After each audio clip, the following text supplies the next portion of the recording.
Hello everybody, it's Wyvern here with another bit of Total War, Warhammer 2 quick match gameplay. This time around it's going to be a double cast of Empire against Greenskins, and both times with the same build, but I did want to discuss some things about the Greenskins in general, and so I figured, you know what, these were some fairly short battles, and I think they highlight some of the issues with the current Greenskins pretty well. Most notably the fact that Waagh is, in my opinion, a trash mechanic, and that's really what I wanted to focus on here, the Waagh, because it's being nerfed in the upcoming patch, but I don't think that is the fix it needs. And yeah, so there's stuff I wanted to discuss about Waagh, because I think it's a horrible mechanic that currently dictates the pace of the game in every single matchup. Every single matchup you have to go in with the mentality that Waagh is going to decide essentially how the game goes and how you build your army.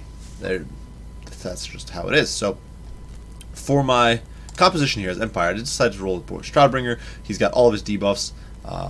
Yeah, he's got everything, all of his buffs, debuffs, a full kit. Ember Wizard alongside him, completely stripped down, basically just with the Blood Roar and additional Fear and Terror, plus some AP, I guess. A Bright Wizard alongside him. This is to do a bit of Lord Sniping, so a bit of scummy action here, but he does have a Fireball. He's got his Hating Fire Cloak, Piercing Bolts of Burning, Kindle Flame, and Power Stone. You might be wondering why some of these. Well, obviously the defensive buff from Cascading Fire Cloak is nice, and Piercing Bolts of Burning is a nice sort of AoE mop. If you're getting destroyed, say on your steam tank, or your lords are getting blobbed up on, you can just nuke it with Piercing Bolts. My front line here, if you want to call it that, 4 Spearmen who are backing up the steam tank. Spearmen, this is 1,200 gold worth of Spearmen. These guys will get rolled over and die horribly, but they're to serve as a meat shield to soak up enemy infantry, cavalry, that sort of stuff. Because I want to avoid fighting the Waagh. I'm not going to give my opponent a decent front line for him to fight. My intention is to string this match out to force him to pop the Waagh at a very inopportune time and win that way. So on the flanks, we actually have doubled up Demigryph Knights on one end, Knights of Blazing Sun on the other.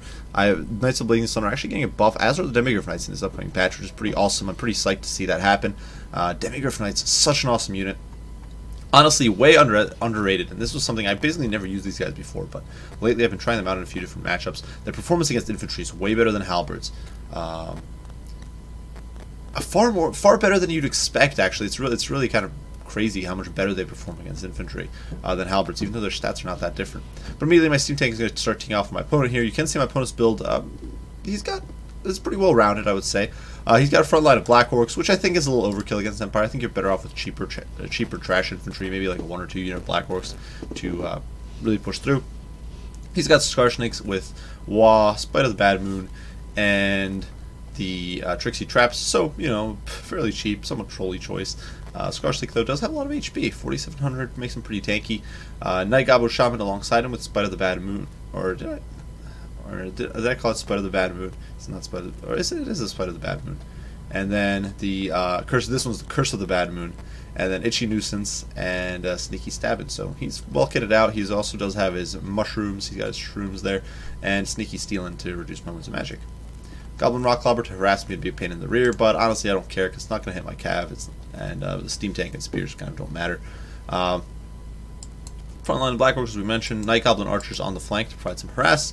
And then Broken Tusk Mob with Squigs on one end.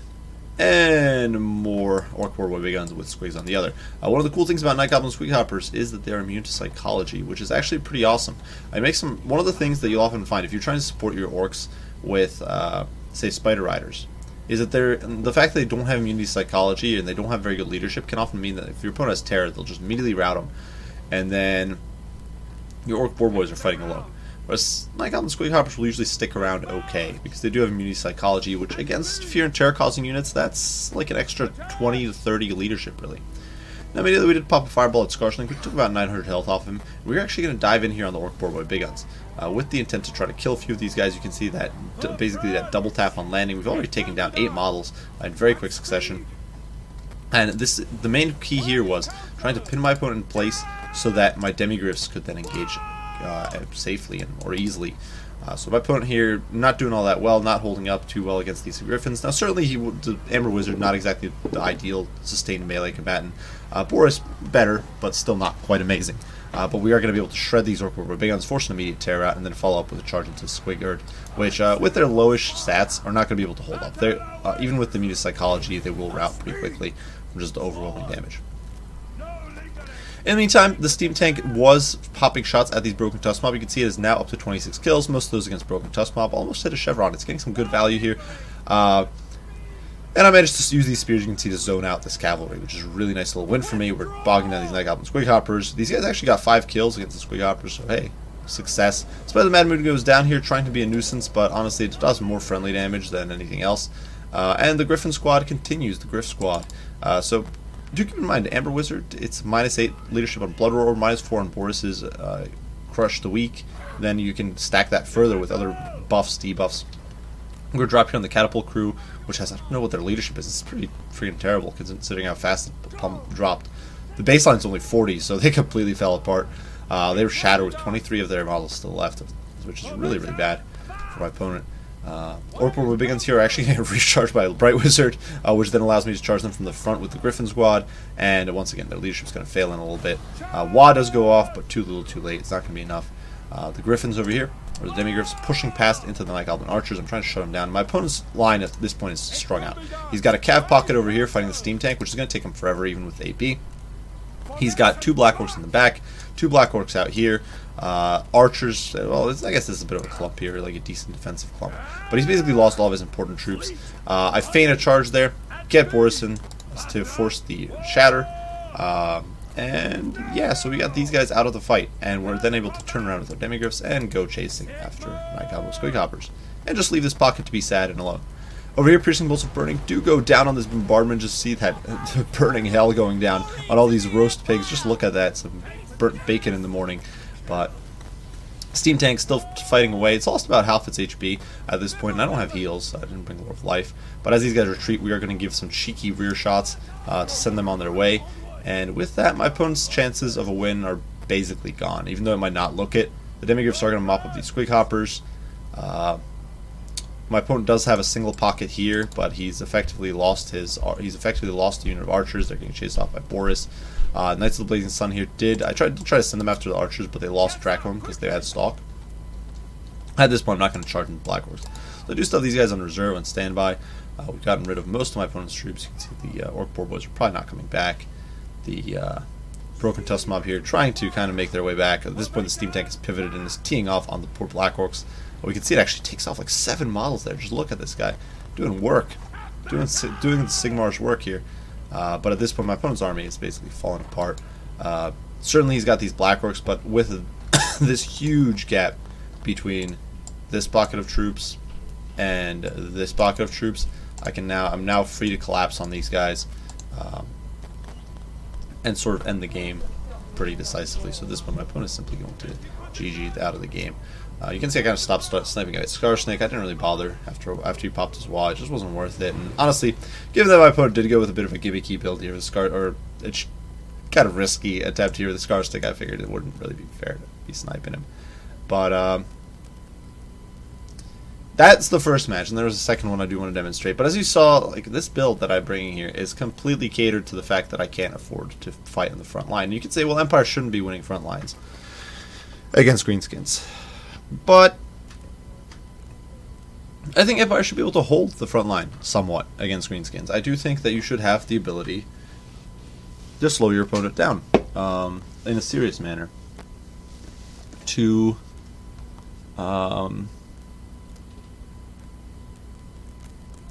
sort of stand your ground, use your shooting maybe, but have like some decent troops in the front line. As it stands with Empire, it is not worth bringing more expensive troops.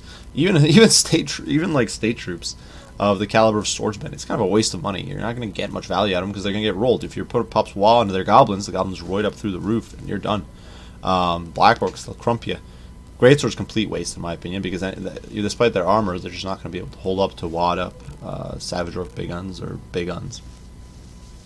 And it really essentially dictates, well, it literally dictates the entire match. It's kind of like the Mortis engine dictates the match in the Chaos vs Vampire matchup. To an extent, like the Beastman. There's a few other matchups where it dictates the pace, but really the major one where it really is the crucial linchpin of the entire match is Chaos vs Vampire counts. If Chaos can kill the Mortis engine, Chaos wins. If Chaos cannot kill the Mortis engine, Chaos loses. And that is kind of the situation in basically every faction's game against Greenskins. If you can somehow deny Waagh with a cooldown punishment penalty, which a few factions do have, or if you can somehow stagger out your opponent's Waagh, you win. If you can't, you're probably going to lose. But I think that's kind of a ruins because it means the Greenskins are overly reliant on Waagh. They're very dependent on it. They've always been dependent on buffs, but if they get a decent Waagh off, it's over the top ridiculous, and if they don't, it's underpowered. They essentially end up screwed. So I do want to hop in over to another match and discuss things a little bit further after that one. So this time around, we are on the Reeking Mire, and this match, my opponent went a lot wider. He went much more melee oriented, and so I decided to deploy accordingly. I wasn't really sure where he was going to deploy. Same build as last time. You can see the spearmen here in the front. We got our Knights of Blazing Sun on the flank, some the steam tank there, and then some Demigryph Knights over here on the flank. I hit him in the woods, hoping that they wouldn't get, immediate fire, or hoping maybe to get a jump on my opponent. My opponent decided to go with a bit more of a conventional build in this situation. Front line of Night Goblins, perhaps not something you see every day, but honestly for clearing away state troops and soaking up missile fire, these guys are great. They've got silver shields. With Waagh, they're going to be roided through the roof. They will mulch your state troops. Behind them, a mix of orc big guns as well as black orcs to deal with more elite stuff. A bunch of goblins on the flanks. A back line of orc board by big guns and broken tusk mob. Wartsag in the middle here with Fists of Gork, Foot of Gork, and the Here We Go, as well as full kit. He's got Wartsag's Revenge, Waagh. He's got Effigy the Git, all that good stuff, and the Rusty Airs over here. So a pretty classic wide Greenskin build. Basically an answer to everything I could bring. And we'll definitely see how it plays out. So my opponent here, the first few, I'd say a minute, maybe more of this match, is me searching for my opponent because he deployed completely hidden in the woods. I can't blame him. He might have been expecting artillery or something along those lines. I wasn't really sure what to expect either, so you can see I'm kind of scouring around with my flying squad. Now I'm going to see that he's over here. So we're going to start looking for a way to get some shots. Now, seeing that my opponent had Wartsag, I had far fewer qualms about trying to snipe him out. And unfortunately, though, because he does have Wartsag's Revenge, I actually am basically every cast I do, or every overcast I do, it's going to be a miscast. But we do manage to clip him there. We do manage to shave off about a third of his HP, which is nice. Maybe about a quarter, I don't know. But a good chunk of his HP is gone in a single overcast fireball. And in the meantime, we are redrawing our lines. You can see our spearmen deploying here in the swamp, the steam tanks in the back here, Knights of Blazing Sun ready, and I've pivoted my Demigryph Knights backwards to play a bit more defensively and to hopefully not get spotted, because my goal was to get the jump on my opponent. If I could funnel him in, bait him in, that would be ideal. In the meantime, it's going to be a bit of poke and run. You can see I'm kind of using my aerial spotters here to try to sort out what exactly my opponent has. As I didn't have everything spotted right off the bat. In the meantime, the steam tank is firing away, trying to whittle these troops down. You can see the broken dust bomb have taken a few hits. And we actually hit Wartsag there for a meaty 1,000+ damage, which is crazy. The fireballs there definitely doing some work. But in the meantime, my opponent is going to start pushing forward with his gobos, as well as his main infantry line. He kind of can see what I've got here, so he's keeping his cavalry in reserve, which I think is smart. And he can see this blob of infantry that I've got. You can see that I've got very little here. And honestly, at this point, you can see the vast majority of my army, so he's got a good idea of what I have. And so he's pushing forward, feeling pretty confident. And you can see over here, we're still trying to spot Wartsag. We are getting these overcasts that are just screwing us over. The fireball fired at such close range actually whiffs. Now the steam tank's going to pile in here, go in against these Night Goblins, running away with the Bright Wizard. And now my opponent has kind of overextended. Once again, we've baited out that overextension. You can see the steam tank over there. We're actually going to charge in with our Knights of the Blazing Sun, getting a nice meaty connection there. And our spears are actually still safe back here. So taking one for the team here, the Knights are. But my opponent does pop Waagh. He's going to start tearing me to shreds. Probably not really the steam tank, but everything else is going to start getting torn to shreds. Once again, you can see those piercing bolts of burning coming down. So time to bathe these guys in fire. And let's watch some of these Night Goblins. What do they got? Have 119 models. Oh my goodness! Just look at that killing power. And immediately it's basically a rout. It's just brutal stuff. You can see I actually pulled the Demigryphs back because I sallied out and then pulled back, trying to avoid getting nuked. My opponent's Waagh still going off, but we are waiting for it to expire. We pulled our Knights of the Blazing Sun out after losing a handful of models to those goblins. We're bogging my opponent down. Bit of an overcommitment, a huge mistake here on my part. I should have had more spears going out over here. But now in we come from the flank. You can see the steam tank still running around. We're now pinstering this pocket over here for boy big guns. Now, do keep in mind, Broken Dust Mob has Encourage. My opponent does have Ear We Go active, so he's got some decent combat stats, but diving in, we do have all those leadership bombs. We've got Blood Roar, we've got Crush the Weak, we've got the White Cloak of Ulrich, all that good stuff, and now Knights of the Blazing Sun coming in from the flank with a miserable charge that wasn't even a charge, but that was kind of sad, but oh well. So as you can see, my opponent's army at this point is just falling apart. He's basically lost all of his effective combat troops. I still have the potential with my Fire Wizard to snipe down Wartsag, who's pretty low on HP. And at this point, my opponent is going to simply GG out. So, once again, the entire pace of the match was dictated by Waagh, me trying to bait it out prematurely, me trying to be sneaky, and I think the way Waagh currently works is just not. And I don't think you can straight nerf it, because if you straight nerf it, the Waagh's going to end up being either completely useless, or it's just going to remain ridiculous, because it's still a crazy buff to your melee attack, and speed, and charge bonus that lasts for quite a while. I think Waagh needs some sort of rework, and I'm not entirely sure what that rework needs to be. Because currently, it's not really fun, in my experience, as a Greenskin player. Because essentially your entire match revolves around getting that beautiful, perfect Waagh a lot of the time. Because Greenskin units are not necessarily the best on their own. They do need those buffs. It stacks really nicely with Wartsag's Bonewood Staff, actually, his mini Waagh that he gets whenever he casts. But Greenskins need buffs to really perform well. It's one of the key aspects of their build. But they're essentially over-reliant on a Waagh. They become a bit over-reliant, in my experience, on Waagh. And plus it encourages incredibly cheesy compositions against Greenskins. Basically, almost every composition, or almost every fight you go into with Greenskins, you can expect Lord Sniping, or you can expect your opponent to try to be kiting you and cycle charging you to oblivion. Those are really the only two approaches people take to the Greenskin matchup nowadays, with very few exceptions. For like Tomb Kings, and maybe like Chaos can pull it off, but for most factions, you will see players kite you. They'll harass you from all sides. They'll poke and prod, and avoid giving you that straight fight. And you can't blame them, because most factions will just straight up lose the game if they try to engage you head on. But it makes it for a very unpleasant experience, because literally the entire match revolves around Waagh.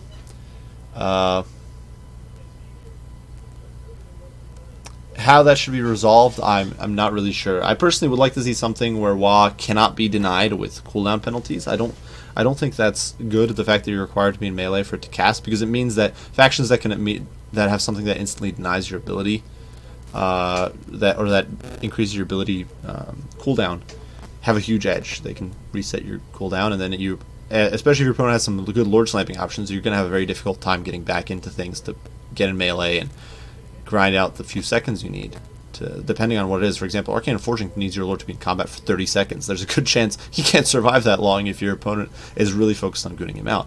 There's also builds like this one where I'm just kiting around my opponent, being a nuisance, spamming him with spells, bombarding him when he tries to get too close.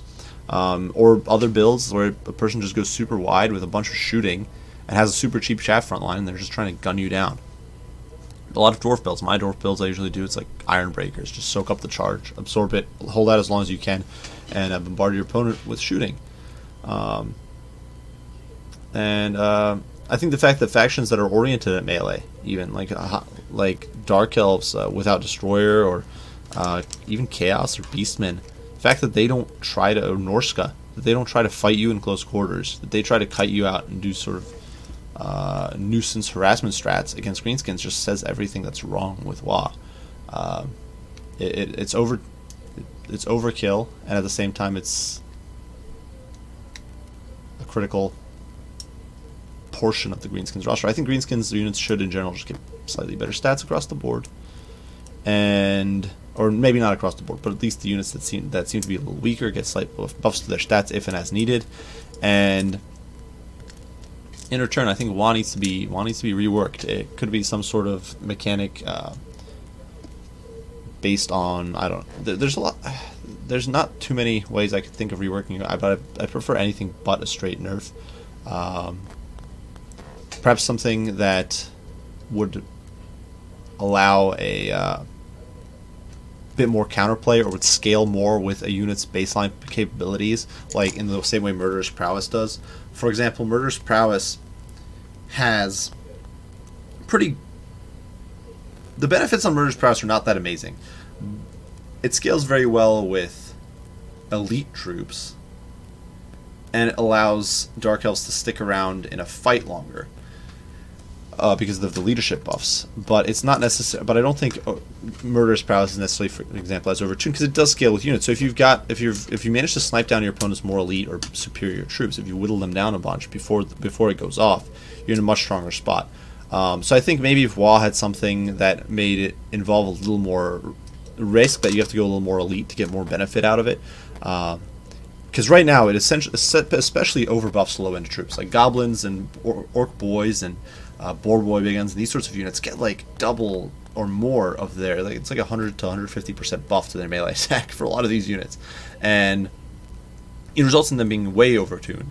And honestly, it results in units like big guns, or especially black orcs, being they don't get as much of a benefit out of this. Savage orcs, which are supposed to be the glass cannon, don't get as much of a benefit out of this, proportionally speaking. So I think if it was something perhaps tuned a little more to a unit's baseline stats, that could be better. Even if it was still, let's say it was like a plus 50% buff to melee attack. Unlike, say, because Murderous Prowess, if we look at Murderous Prowess, it's plus 25% buff to melee attack. But Dark Elves have higher baseline stats. They've got all that. They've got all that sort of stuff. If it was, say, plus 50% to melee attack, I think it would scale much better than the current Waagh does, where it's just a flattened amount, which greatly overbuffs a lot of units. I think that would be more. That way, it would be a little more rewarding with elite troops. It could be something like plus 50% melee attack and plus 25% weapon strength to all damages. And I think that could also be decent, because it's something that would allow a little more counterplay. You can basically you'd be more capable of, I think, if a unit's got a decent enough melee defense, it could often hold out, especially against, say, cheaper Greenskin infantry, because not that many hits would be going through if they're not getting as much of a buff. And at the same time, you could then use spells to counteract those elite troops, so there would be a little more counterplay. And at the same time, I don't want Greenskins to be screwed over by these cooldown penalties. Like, I don't think it should be something that procs from keeping your lord in melee for a second time. So regardless, those are my 2 cents on it. I know it's a bit messy and a bit ranty, and I do apologize for that, but I saw that in the patch notes that it's not being fixed, it's not being changed, and this is something that I find, and what otherwise I found to be largely a great patch and full of good fixes. I think it's one of those things that I found pretty disheartening and disappointing, that it's a pretty crappy mechanic. But regardless, I do hope you guys enjoyed the video. I hope you found it perhaps informative or entertaining to watch some Greenskins get roasted. If you did, be sure to leave a like and subscribe below, share, all that good stuff. If you have any comments and criticism, and honestly, if you have your own input, if there's a lot, I've seen not that many ideas to rework Waagh, so if you guys have your own thoughts and opinions on it, be sure to let me know. I'd love to hear your guys' thoughts and opinions on the matter. Perhaps you don't agree with me. Perhaps you think Waagh is fine. And honestly, I'm interested. I want to hear people's opinions. I've seen several perspectives on it, and every bit of input's nice.